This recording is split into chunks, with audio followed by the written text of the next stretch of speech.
Hey, I'm Ray Hudson, and you are, I don't know who you are, but you're listening to Blaugrana Graham. Don't be like them kids in the Blair Witch Project and go away. Right? Hello, everyone, and welcome to the Driven Shot podcast, the Driven Shot live show here. With me, I've got Kevin. How you doing, Kevin? Good. How about yourself, man? I'm good. It's been quite a night, hasn't it? Of course. Yeah. If you missed it, how could you? But if you missed it, Barcelona met Paris Saint-Germain last night at the Camp Nou. The game ended 4-1 in Paris' favor. And, of course, there still is the second leg, the return fixture to go. And as we saw last time, there was a return fixture between the two sides. Things took quite a turn for Barcelona. Of course, the famous remontada, which they will be hoping to repeat this time around. Although, of course, they would have been hoping that that was not needed.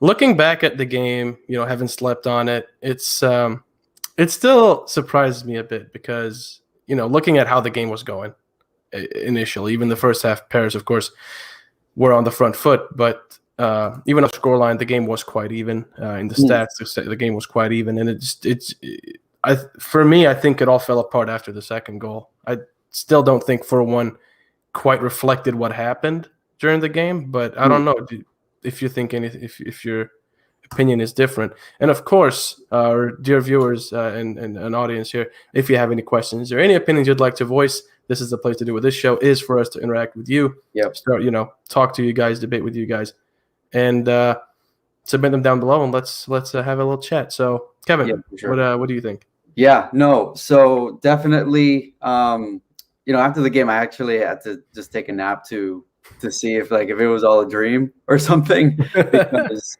it didn't really make much sense. It was one of those games where seeing that the penalty happened, we're up 1. Yeah. About 2 minutes later, Dembele has a chance to put us up 2-0. Yeah. Had we gotten that 2-0 up, I don't think we'd be having this type of conversation right now. I fully agree. I think it was one of those situations where had Dembele had either stayed more focused or just not really thought too much about it, or maybe even had passed it back to Messi, it would have been 2-0 up, and I think PSG's mentality would have started to crumble. But yeah, I mean, I agree. What we saw on the field was, I think it kind of goes back to the last episode where we talked a lot about the defensive errors that the team has been going through. And prior to the game, I was talking to some colleagues at work, and we were kind of just thinking through okay, where can things honestly go wrong for Barcelona? Yeah. And I thought, through the sides, I don't think so. I think Mbappe, over the last few weeks, he's especially without Neymar in the squad, he's been cutting in a lot. But for that same reason, that's also where we're struggling the most, in the middle. It's the middle of the defense where I think we need to we really need to improve, and that's why we had the discussion of what our dream signings would be, and what center back we think should be paired up at the back and everything. Yeah. And yeah, I mean, I think it was kind of all of our worst fears literally came true for this game.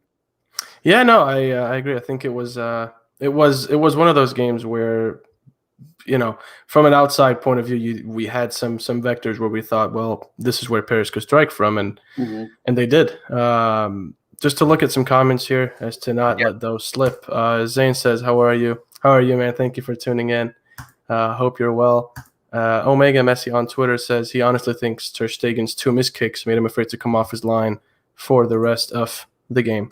And we'll discuss those. I think as far as the game goes, as far as Mbappe goes, I think the first half, and by the way, I was commentating the game on Blaugrana TV, as we do for every game. As far as written commentary goes, we also have that on the website on blaugranagram.com. So if you're missing the game, or if you'd like to hear different commentary than the one you'd see on TV, tune in. It's free, and hopefully we'll definitely enjoy having you. With that said, I think the Dembele chance definitely made a difference because for me, as soon as you missed it, I couldn't help but draw parallels to the one against Liverpool Yep. Where it's hard to tell whether it was complacency, whether he thought, yeah, no, that's going in for sure, and then just got a bit lax with the finish or what it was. But I think looking at the first half and looking at how things were going, I mean, Barcelona had managed to keep Mbappe quiet for a big part of the first half. Moise Kean was also very, very quiet, had to play a lot of defensive football rather than attack, which we know he's good at. Mauro Icardi, I don't think, from what I saw, didn't really have many touches throughout the whole game, but his presence definitely did a lot. He ran a lot. He ran a lot. He tracked back. He helped annoy the defenders and create space for his teammates, which is a thing he's really, really good at. And the thing with how that whole game went and how Barcelona's attack was playing, they were pretty much just put to a halt. The attackers didn't really get the ball in the first half, and when they finally did, it seemed like it almost caught them off guard, or Paris defense was just very disciplined and very switched on. I mean, you're looking at the names on paper, and you'd think that it would be a very even game. For sure. Especially considering the last few weeks, how we've seen the way De Jong has been playing, the way Pedri's been playing. Again, like you said, on paper, these players looked like they were ready, but physically they perhaps were, but mentally, I think PSG's midfield was probably like on level 2 versus Barcelona's, who was just kind of just wanted to play the game, but they forgot about the intensity of the matchup. And it really makes me wonder if the intensity of the last few games has basically translated into a lack of focus into last night's game, because everybody was thinking, oh, you know what, Barcelona is in a great spot considering they just won 5-1. But like at the end of the day, it's Alaves, like it's completely. Had it been Sevilla before this match against PSG, I think we would have been in a much better place mentally. But for sure, something happened in the midfield that just didn't help us at the end. Yeah, and the thing is, like, I know, because obviously I see and hear what's going around on social media. I like to listen to as many opinions as possible to kind of be able to be unbiased with what I think and how I kind of present my opinions. And the general consensus seemed to be, why are Paris playing, they're playing Leandro Paredes, he's going to get steamrolled by De Jong and Pedri, right? Which is just not going to happen, because sure, Paredes does not have the, so to say, PR that some of the other players have. He's not this player that you see in the spotlight, but I like to compare him to sort of a Jorginho or a Rakitic in his prime, pre or post his Rakitic's Cam era. Away from that, taking into consideration the way he plays in terms of balancing out the play and picking out those long passes and picking out the right passes into the pockets of space, I think that's something Paredes is very good at, and something that if you don't really watch Paris, or if you don't really look at some of the more, so to say, underrated, quote-unquote, underrated players, you're not really going to realize. So with that in mind, you look at how the game was perceived and how the two teams on paper looked and how the general feeling was. Paris, of course, for them, Pochettino sort of marked a new era. Now, especially with, Paris fans at least hopeful that Kylian Mbappe is going to stay. Neymar reportedly close to renewing his contract with them. Huge confidence boost for Paris, as well as the fact that they have these talented midfielders. Marco Verratti, they managed to keep him down despite interest from many clubs throughout the years. Coming up as players like Ander Herrera, came in from Manchester United, has done a really good job. Idrissa Gana Gueye, also a talented, hardworking player, right? So they have all these players in the team, and although that team may not be as meshed together as Barcelona seemed over the past few games, there still is a team with a lot of quality, and the players know exactly which roles to have and what to do. And the question then remains, is that on Ronald Koeman? Is that on how the team is how they're perceiving their roles? Is that on the fact that the midfield maybe is not, you look at the midfield for Barcelona, it's really not been the same midfield every single game. There have been some changes. And for the players that come in during the game, like Riqui Puig, like Miralem Pjanic, it's tough for them to kind of make a mark on the game. And you have to remember with that, if that's not set in stone, the rest of the team is going to get destabilized. And if they get used to playing in a certain way with those players on the pitch, and all of a sudden you take them out, for instance, Riqui Puig has been getting decent playing time for the past 2-3 games. Right. Didn't start against Paris. The way the team is playing is different because they just got used to Puig's presence in the midfield and what he does and the type of runs he makes, and he clearly gets on very well with Griezmann or Messi or De Jong. Taking that away, you lose something, and it's not to say that they were missing Riqui Puig. I personally think his introduction would have been really, really good, and I think that putting him in so late was a mistake. But I think the issue is more on a deeper level in the sense that the team just doesn't seem to have that cohesion in terms of, do the players know their roles on the pitch, or is it just kind of, hey, go out there, drift into this half space if you see the spot?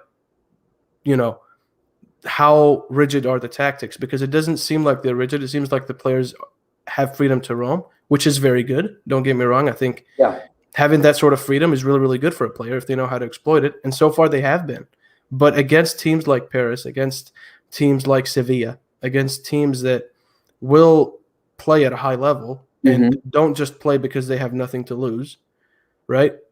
That there needs to be more of a strict plan set, so to speak. And I don't know if that was the case last night. It didn't seem like it.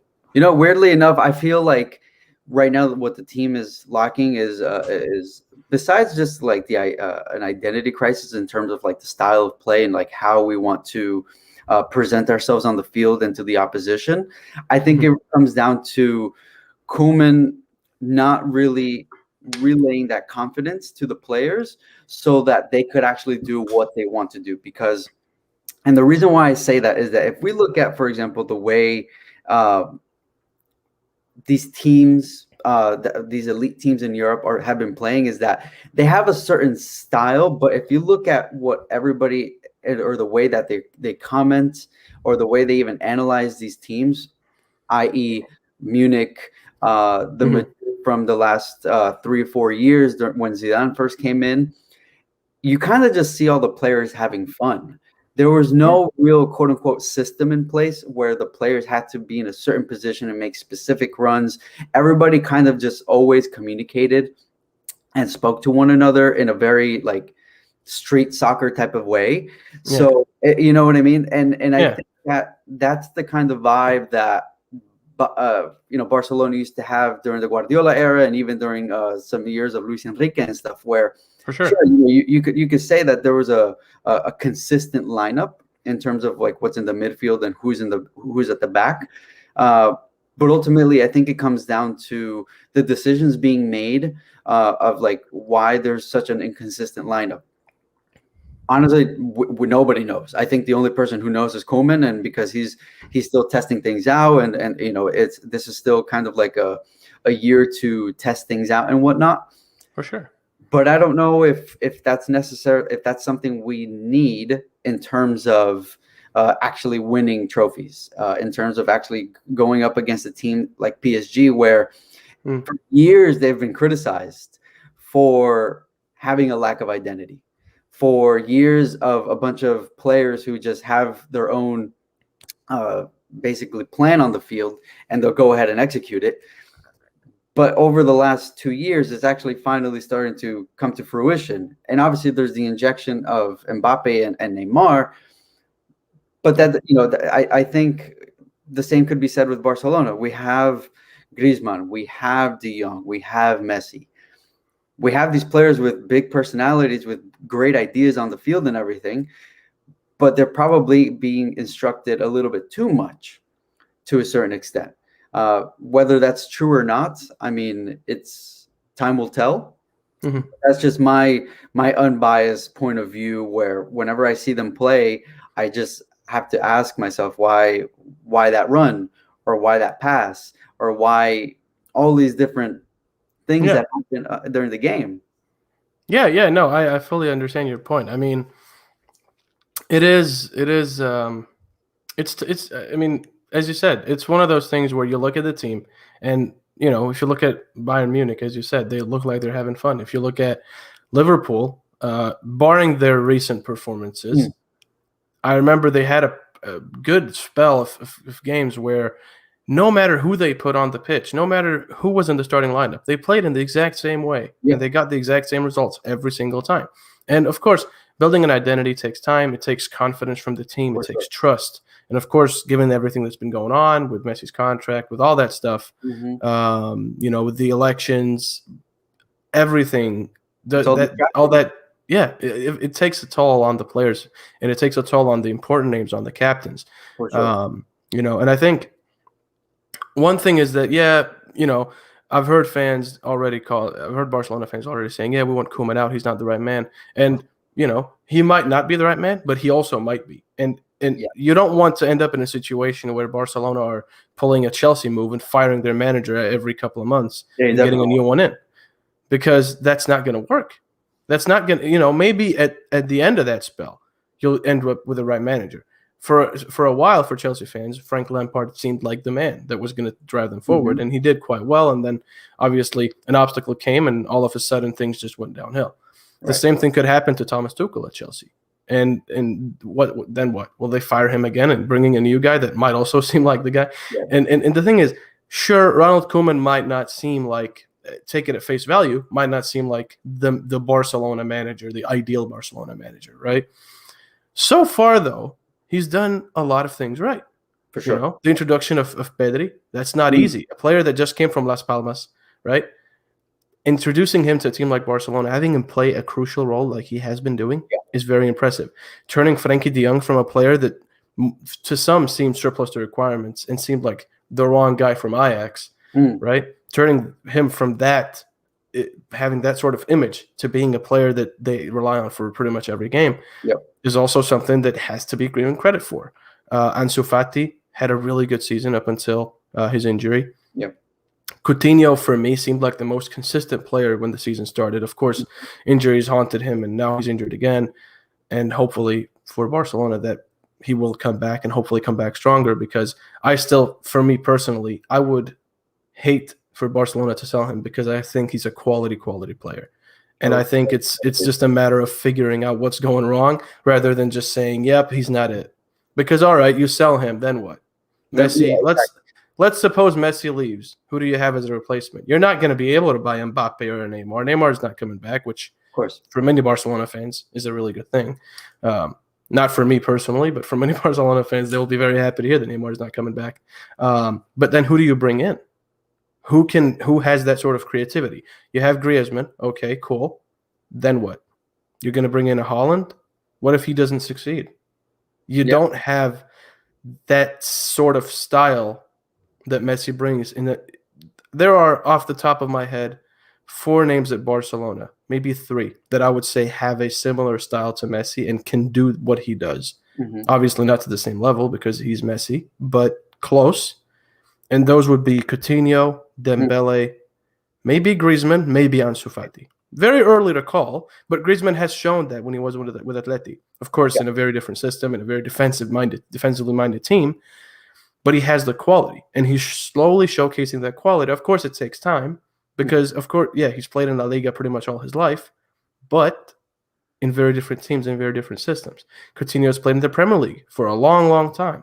And he played in Inter, and he played in Espanyol. Was it Espanyol? I think it was Espanyol. It was Espanyol, sure. It was Espanyol, in his early days. And that it takes time to adapt, and injuries don't make that a lot easier. He did well at Bayern, but that was still only for one season. So I think it's very important to remember that these things take time. And just because Ronald Koeman may not seem like the man, dismissing him is not going to be the solution, because then who are you going to bring in? Xavi, who has experience from Qatar, which, of course, he's Xavi, club legend for the national team. Definitely one of the players that I've seen with the highest football IQ, and very, very smart and intelligent player, and also seemingly a very good manager. But if the thing is, if Barcelona fans want to get rid of this whole, so to say, stigma of hiring people that have played for Barcelona because they've played for Barcelona, you need a big name manager. And Xavi is only a big name manager to Barcelona fans. If you go over to an Arsenal fan and say Barcelona are hiring Xavi, it doesn't hold much weight. I mean, You know? does it though? Because then the same thing could be said if with them hiring Arteta, no? Yeah, no, I agree. And Arteta has proven to be a good solution. I'm not saying Xavi would be a bad option. Yeah. I'm just saying, like, if you want to move away from the whole Barcelona, he played for Barcelona, aka so he must be good. Like we saw with Ernesto Valverde, who had a good run in the league, really good run in the league, did really, really well in the league, but when it came to Champions League football, was outsmarted. Quique Setien, in my opinion, barely had any time to prove himself and barely had any time to implement his ideas. I'm pretty sure he didn't even have a full transfer window to work with. Yeah, he didn't. He came in, I think, mid-August. So he had like 2 weeks in. Yeah. Something like I think it was mid-January, then left in August, then Koeman came. Oh, right. Yeah.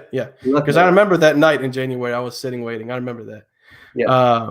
So, it's just a thing of if you want to really refresh everything, you kind of need something different. If you are going to get rid of Ronald Koeman, which personally I don't think is going to happen. Yeah, I think it heavily depends on the preference of whoever gets the presidential spot. Yes. And even then, if Victor Font wins, he's shown a lot of love for Xavi and having him as his manager. The question is, would Xavi want that as well, given what's been going on? So firing Ronald Koeman would not, in my eyes, be the solution. I don't think that's a solution. I think the solution is to let him implement his ideas, let the team mesh together, and give them time, because this is a process. Yeah, I agree. I think it's a combination of many things as well. First, sure. Koeman, I don't think he should go. Even if things go sour in the Champions League, he needs a full year. He needs a full year to really let the teams let his system actually marinate, so that his team could assimilate that's playing style and everything. But I think also something that's really important is actually giving him a full transfer window. I think giving him a full transfer window would also prove to be beneficial, especially with the new president, potentially a new president coming in with maybe a bit more progressive ideas, a progressive mindset in terms of the types of players that they want to employ at the club.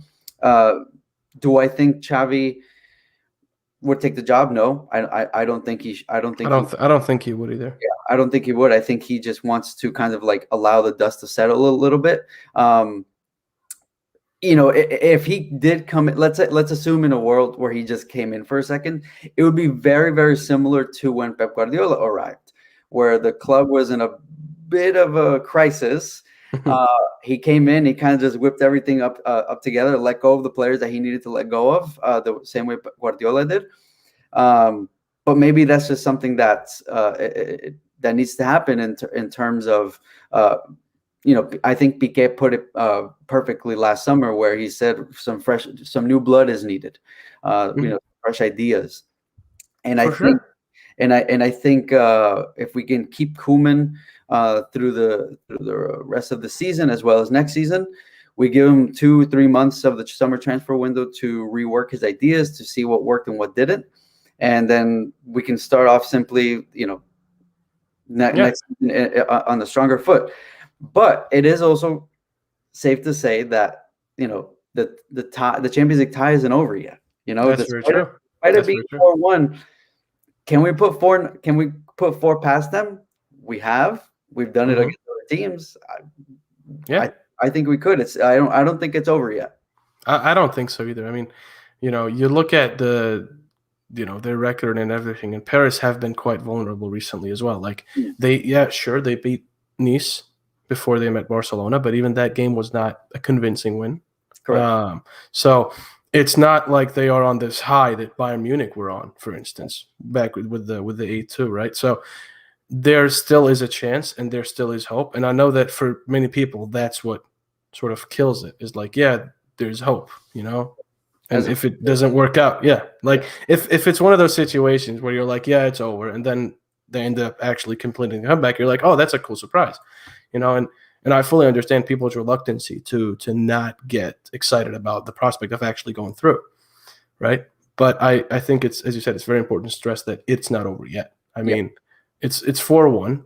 Sure, it's 4 away goals. That's a big blow, but there still is a lot of quality in Barcelona's team. Sure. There definitely is. And what I'm still puzzled when I'm trying to figure out where it went wrong, because the defense for Barcelona was not, I don't think it was a bad defense last night. I really don't. I mean, PK, I think still very, very, very risky to play him from the get-go after being out for so long. Serginho Dest came back from injury, I believe got a couple of minutes, then had a game or two of rest, then comes in, start against Paris, gets 70 minutes of play. Also another risk, right? So that was obviously, I mean, I guess you could say that was a mistake. But then again, who would you put in that has shown enough to kind of merit a spot against Paris? Oscar Mingueza, I think, would have been a good shout. But then again, he's still very, very young, and you don't want to just destroy his confidence if he plays badly, right? Yeah. So it's one of those things where you really don't know what Koeman could have done differently in terms of the lineup. In terms of the tactics, the question then is, was that his fault, or were the players not listening to his tactics? Were they trying to deploy ideas of their own? Was there not enough communication? You know, that's also a thing. Yeah. Because you look at the midfield that's been playing, it's pretty much the same midfield that's been playing for the last couple of games. Yeah. And that midfield has done extremely well. The line of attack has also done very, very well. And all right, fair enough. Maybe people would argue, well, Dembele wasn't playing. Look at what Trincao did when he came in, went on that Maroning run. Sure, but that's 1 out of 3. Yeah. So then where's the weak link? And I don't think it's – I really don't think it's one of those things where you could just pin it on one player or 2 players. I really don't. I just don't know exactly where it went wrong. And it's – for me, that's hard to figure out. Do you maybe have an idea? Yeah. Or I have to disagree. I think it went wrong on the defense. I think starting Piqué was a huge risk, considering he hasn't played for 2 months, and then to start him against a team that has forwards like Icardi and Mbappe coming at him. I mean, we have to kind of also just say, like, yes, that was a mistake. The question of like where or who could have came in, I mean, we could speculate all the players we want. I think ultimately it just comes down to Koeman making the decision of who's actually physically fit for this game.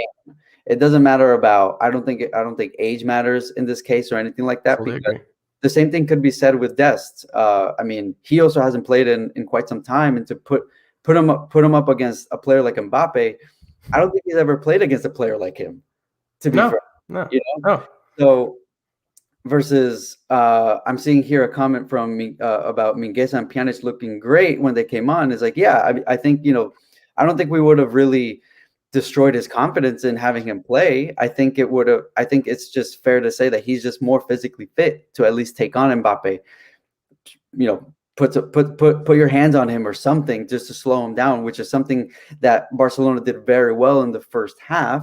Mm-hmm. But you slowly saw how Dest started to quickly burn out, because I think any right back, if you're marking a player like Mbappe, is gonna burn out. You know, you're being in, out. The only player who could have honestly marked him properly all game would have been Jordi Alba.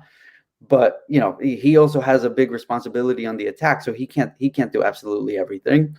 And, you know, again, I think it was just more like the players we played on the field. We just had to think about which ones were actually physically fit, because this was not only just a mental game, but this was also a physical game, because the PSG is a very, very physical team. And if you're not going to put your body on the line for them, then they're going to run past you, which is exactly, for example, what Mbappe did in the first goal, or even in the 2 minutes.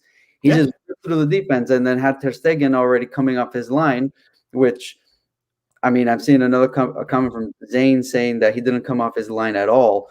I mean, he does to a certain extent, but it's just, you know, again, when does Ter Stegen go up against a player like Mbappe or like Icardi or anybody like that? So, you know, it's also just a lack of communication too with Piqué, who hasn't played for 2 months. So Yeah. who's been in the game longer? Who's more physically adept to take on the players? And I think that's where we went wrong. I agree with that. And just to tie that up with Erika's question here, can you talk more about where you feel they went wrong in the field? We sort of went over it, and I will add my 2 cents in. I think that, I agree with you in hindsight, the defense, I don't think starting PK was the right idea. I think, if anything, if you wanted to rotate around the back, Oscar Mingueza starting with maybe a Clement Longley would be okay. Mm-hmm. Would be okay. And looking at the lineup from last night, of course, Umtiti was also a name. I think, given Longley's lack of stability recently, my bet for a defense would have been Alba, Umtiti, either Longley, if you absolutely want to play Longley, or maybe Oscar Mingueza, given that Araujo is out. Start Dest. Second half, sub off Dest, and put in Junior Firpo, if you are going to take out Dest anyways, right? Because, yes, Firpo has not shown extreme defensive stability. But I will say this, and this may sound biased, Firpo is one of those players who's signing I've supported ever since he signed. He's a player that I think he has the quality. I just think he needs the time, because playing at Real Betis as a wing back is different to playing as a fullback for Barcelona, especially considering the style and the vulnerability in the back. If you do have to go forward all the time, that definitely does leave some gaps. And I think that, as well as, trying to link up. I remember as well in one of Ansu Fati's interviews, he said that one of the people he gets on with the most is Junior Firpo, right?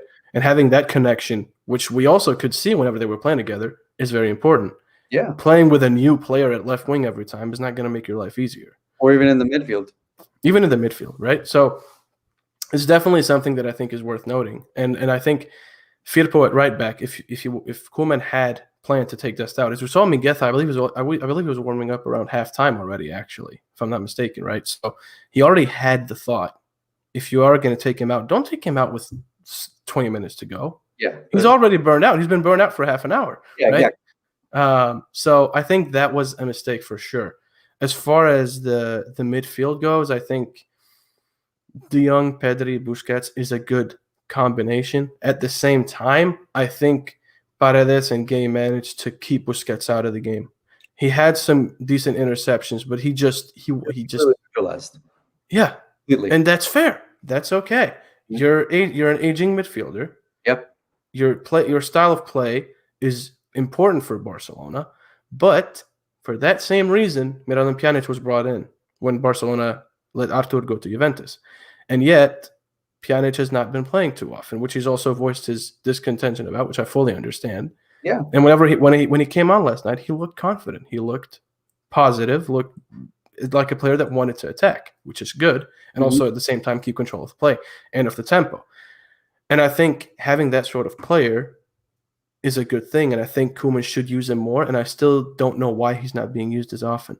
And I'm seeing a comment here about Frankie Puig and Pedri by Marie-Glenn Stick. I'm absolutely sorry if I butchered your name there. And I will answer the 2 other questions as well. We will get to those in a bit before we wrap up. But as far as the Frankie Puig and Pedri midfield goes, Puig and Pedri, of course, players with similar styles. I think you can compare them in a lot of ways. But obviously, they are players that are attacking, and it's these comments are cracking me up. But with that said, I mean, I think that would be an interesting midfield to try out, but I still think Pjanic should have been used more last night. I don't think Busquets was the answer. And I think that maybe after that performance, Pjanic might start against Paris next time. Yeah. And I just think some rotations in midfield are needed, to put it shortly. Briefly. That's my honest opinion. Yeah. I like trio. Frankie Puig and Pedri. Yeah. Sounds good to me. Sounds really good to me. They'll all be running, and that's just what our midfield needed. We needed everywhere to stop Verratti, because Verratti was out of control last night. He definitely was. And it's one of those things where you look at the team and it's weird. because some would argue you can't use Puig and Pedri at the same time. They're the same style of midfielders. Okay, let's try it out. Yeah, see how it works. Yeah, right. What's gonna happen if you try it out against Cadiz? What's gonna happen? Mm-hmm. Even if you lose that game, let's say that in a worst case scenario, Barcelona lose that game. So what? It's an experiment. You're playing in a season where you have to experiment. Yeah, exactly. You can't wait till the offseason. You can't afford to do that if you actually want to compete for a trophy, which Barcelona have come close to with La Liga. So I think experimenting at that midfield, I think, would be a good idea. And credit to Koeman, he has been trying. He has been trying to introduce Puig and trying to introduce, we even saw Messi playing in midfield to make more room for other attackers. But I think overall, I think the midfield should have been a different one last night. And to answer another question, my ideal midfield would be Pjanic, Puig, and Pedri, or Frenkie, Puig, and Pedri, depending on the opponent. Yeah. What would yours be if you had to pick 3 players for the midfield? No, definitely De Jong, Puig, and Pedri. I like that. I actually might even try that on FIFA tonight. I think I'll try that too. I think that's something. I actually have tried it on FIFA. It's quite effective. It's actually quite good. Yeah. For sure. Omar, sorry, go ahead. No, I just wanted to go for a comment. What do you have to say? No, Omar, I wanted to put you on the spot for a second. Would you rather La Liga or Champions League? La Liga or Champions League? Champions League, just because of the fact that Barcelona have been very thirsty for a Champions League trophy for 6 years now. 6 years. I definitely have a Champions League this season over La Liga. Same. For sure. Yeah. Champions That's League. what I thought. And let us know. Let us know in the live chat if you feel the same way or if you'd prefer another La Liga trophy.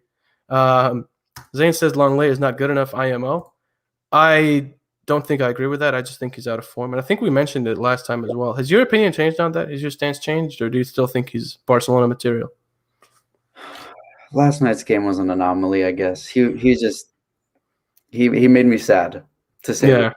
He upset me a bit. But I mean, again, he has a great left foot. He can be great out of the back, but I think he's just very much out of form at the moment.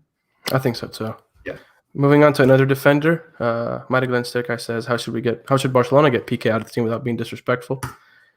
For me, business is business. And I think if Barcelona told PK, hey, listen, we think you should leave because we want you to be able to play in a team that needs you more. And right now, Barcelona have the players that they need to replace you. Yeah. Doesn't mean that you're out of the club because, of course, he has visions of becoming a president or maybe having an executive position. And that's definitely not ruled out, I don't think. So I think if I had to give advice as like a spin doctor on how to say it, that's how I'd put it. Just saying, and listen, you're a club legend and you've done your part. You've done your job. I think weirdly enough, I think he'd be very receptive to it. I think so too. I think it just honestly comes down to who's on the board and who's president of the club. That's just ultimately what it comes down to because I mean, we told Ronaldinho to leave. That's the thing as well, right? Like respect there. It's just more like my guy, like that's it. It's over. The era's over, and that's okay. And Ronaldinho was like, all right, bye. All right, see you later. And it's like that's the thing too. Like if you're as a club gonna say, hey, we don't want to hurt his feelings. Let's renew his contract for a couple more years. I don't think that's the case. Yeah, to be honest. I hope that's not the case, and that's the thing too. I think, as you said, I think it's very important to remember that, of course, elections are looming, new president coming in, new board coming in, and depending on who comes in, they might have a really good relationship with PK. And I think even not necessarily have to have him leave the club, just keep him on as a mentor, like, hey, you'll be on the bench. Your role will be to actually help these young players out and help them do what they need to do and teach them, and you'll still be on the pitch. I don't think he'd mind that, because I hope he wouldn't. I hope he wouldn't. And if he does, as Mariglen says, he can play for Andorra FC. Oh no. I mean, Eder Sarabia did tell him that, hey, you can play with us on Twitter. I don't know if you saw that. No, I didn't. That's I think PK posted something about the snow, and then I think Sarabia said, "Hey, you can come play for us," and send him a photo of the stadium. He owns Andorra, doesn't he? The club. I'm pretty sure he does. But the point is, like, I feel like if he was to leave, there would be a lot of suitors for him. Yeah. It's not a Shkodran Mustafi situation or a Dejan Lovren situation where they've had a lot of bad games. That doesn't mean you're a bad player. It just might mean that you're out of form. I don't think he's out of form. I just think he's sort of gotten this image of being an unreliable player, which in my opinion really isn't the case. I just think you're aging and you obviously can't play 90 minutes every game in La Liga or in the Champions League. That's just not how it works. Right. Matty Glenn with some praise. You got it perfect. Thank you very much. Fred says running is important in football. I know that much. Right on, buddy. I think that's it for the questions, actually. If you have any more questions, let us know down below. If you have anything you'd like for us to do, if you have any concepts you'd like for us to have on the show, tweet them at us or, DM us, whatever you'd like to do. Feel free to do it. If you've enjoyed this so far, if you haven't already, go follow Bloganagram, follow me, follow Kevin on our social media. The links are all down below. Subscribe if you haven't already. Turn on that bell so you get notifications every time we go live, which is every Wednesday, and whatever other content we have on Bloganagram TV. So I think that's pretty much it for this time around. Unless you have any final comments, Kevin? No final comments. Just like you mentioned, just make sure you follow us on our Twitter, Instagram, and we'll do our best to answer your questions or even bring up any controversial topics or anything like that. Yeah, for sure. Okay, Fred, you need to stop. All right. By the way, if you guys didn't know, me and Fred have a podcast together.